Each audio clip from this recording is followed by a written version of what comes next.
All right, it's been a while since we've done any math because we've taken our big science break.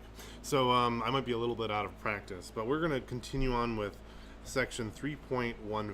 My goal is to use some new colors as well so that I can try to make it easier and more clear for you guys to see what I'm talking about. We're going to do fractions to decimals. Sure I'm writing so you can see me.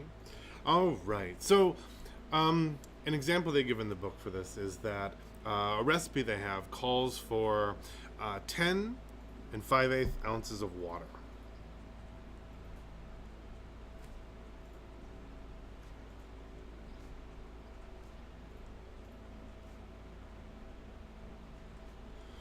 But the scale that they have only reads in decimals.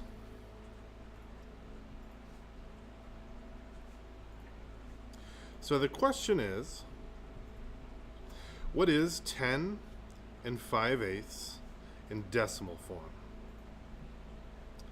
And we are going to be looking at how to do this, move from fractions to decimals today. One of the big focuses that I want to see is I want to see the work. Ugh. I hate writing in all caps, it confuses my brain. So that means instead of just plugging it into a calculator, I want to see you long divide. Okay? So let's take a little bit of an easier example, and we're going to take 3/4 and we're going to turn it into decimal using the long style of doing that. So if we take 3/4 into decimal, we really just have two steps. One, we're going to rewrite. Make sure you can see what I'm doing. Okay. Rewrite as a decimal. Then divide using long division.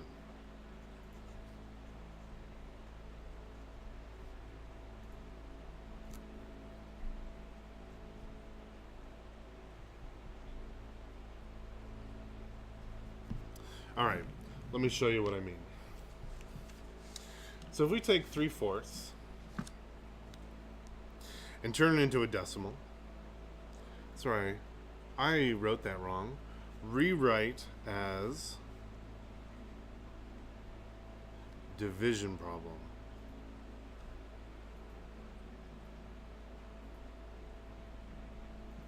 Oof, out of practice. So 3 divided by 4. So, or 3/4. We have, the real question is, how many 4s go into 3? So it looks like this.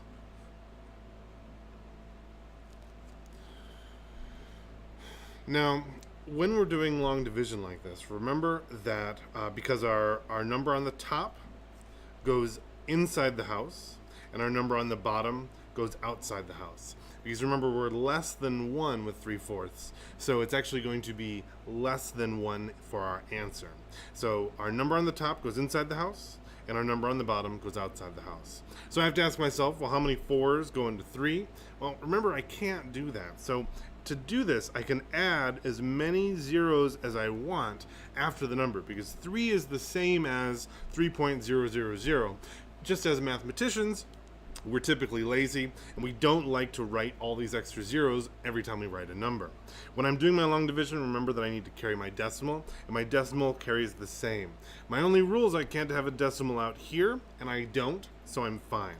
So now my question is not how many 4s are in 3, because I could write, well, 0. 4 times 0 is 0, which gives me 3 minus 0. And now I have to bring down a 0 here. So now my question is, how many 4s are in 30? And the answer to that, I can check. Let's see. 4, 4, 8, 12, 16, 20, 24, 28. So that's going to give us, right? 4 times 7 is 28. So now I can put my little 7 up here. 4 times 7 is 28. Okay, subtract. I've got 2. I'm going to bring down a new 0 because I have to keep going until I totally run out. How many 4s in 20? 5. Because 5 times 4 is 20. And I can write, oh, sorry, yep. So I'm going to write my 5. 4 times 5 is 20. Subtract. Awesome. Gives me a 0, which means I'm done. So when I take 3/4 to decimal form, it gives me 0.75. Now, this should make a lot of sense because I can think of fourths as quarters, and if I have 3/4, I have 75 cents. So I know that I did this correctly, and I've kind of got things going. Okay, let's take a look at some examples so that we can understand a little bit more about this. Okay, occasionally we're going to need to transfer some things from decimal that are a little bit bigger. For example, let's take 3.5 to decimal. All right, when I have a whole number out in the front, I'm just going to kind of ignore it for now and save it for later. So I'm going to make a little arrow off to the side if I want, just so that I know I need to come back to it. And for here, I need to now find the decimal equivalent of 1/2. Now, we might know that, hopefully we do, but we're going to go through the process of practicing the division just in case. So again, remember when I'm doing this, the number on the top goes inside the house, and the number on the bottom goes outside the house. So let's write that. The numerator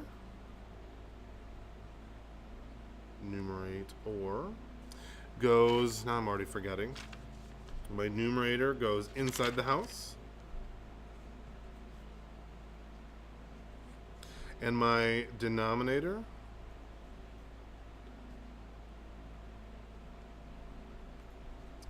goes outside. Okay, so my numerator, my 1, goes inside, and my denominator, my 2, goes outside. So the question is, how many 2's are in 1? Well, again, I'm going to have to add some decimals here, and I have to make sure my decimal goes the same. So now I can do this better. How many 2's are in 10? Well, 5. 2 times 5 is 10. 10 minus 10 is 0. Awesome, I'm done. I've got my decimal as 0.5, and now I can go back in and add that 3 that I was saving later. So 3.5 goes to 3.5. This, hopefully, should not come as a surprise. I'm going to do a couple more examples on this. Okay, let's take a look at, if you feel like you get it from here though, or if you remember this from last year, go ahead and go on. Example 1. Oh, I forgot that I had my other colors. I need to start using those. Let's do, if I just write example 2, try to write the examples in another color so they stick out a little bit better. Okay, we're going to take 4 and 3/5 to a decimal. Okay, again, I'm going to save my little 4 for later. I don't need him just yet. And I'm going to take my 3/5 and do some dividing. So my numerator goes inside, and my denominator goes outside. So again, the question is, how many 5's go into 3? Well, I could write a 0 up there if I want. So now I have 5 times 0. I still have my 3. My 0 comes down. And now the question is, how many 5's are in 30? Well, I should know that 5 times 6 is 30. So I have 6. Oops, forgot to carry my decimal. 5 times 6 is 30. Ah, this is nice. 30 minus 30 is 0, which means I'm done. And my fraction, 3/5, turned into a 0.6. Now I need to make sure I bring that 4 back down.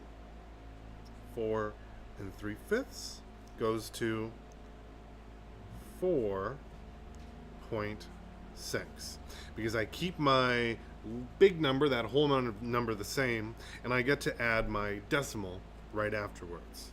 Okay, one more. Let's go to example 3. Oof. And example 3 is going to look like this. We're going to do 1/5 to a decimal.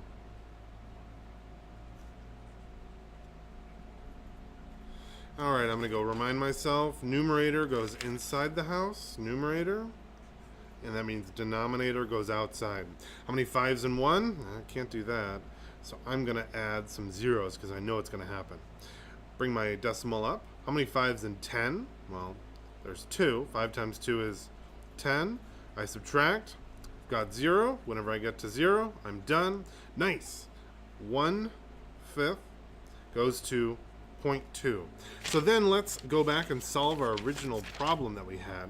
And it was our ounces of water. So if we take 10 and 5/8 to a decimal, we're going to do our 5/8 first. So here, our numerator goes inside. So my 5 goes here. My 8 goes outside. How many 8s in 5? Well, I know that I'm going to have to add some decimals. All right, how many 8s in 50? All right, 8s in 50. Let's see.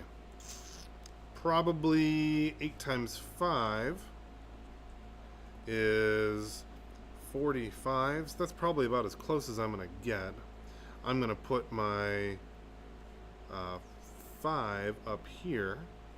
8 times 5 is 45, which gives me 5 left. Let me make sure that I'm doing this right. Bring down a 0. How many 8s in 50?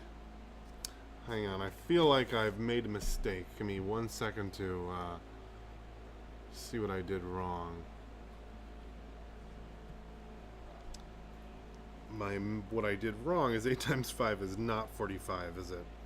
8 times 5 is 40. So I really need 8 times 6, which is 48. Okay. It's okay. I make mistakes too, right? I make mistakes a lot. So let's start over. 8 goes into 5. 8 goes into 50 6 times. 8 times 6 is 48. Subtract, we've got 2. Now we're going to bring down a 0. How many 8s are in 20? 8, 16. We've only got 2. 8 times 2 is 16. 20 minus 16 is 4. Bring down a 0. 40. How many 8s in 40? I remember that from my earlier mistake. 5. 8 times 5 is 40. That leaves me with 0. Finally, I got to put my little decimal up here. 6.625. Can't forget my 10 that I had originally.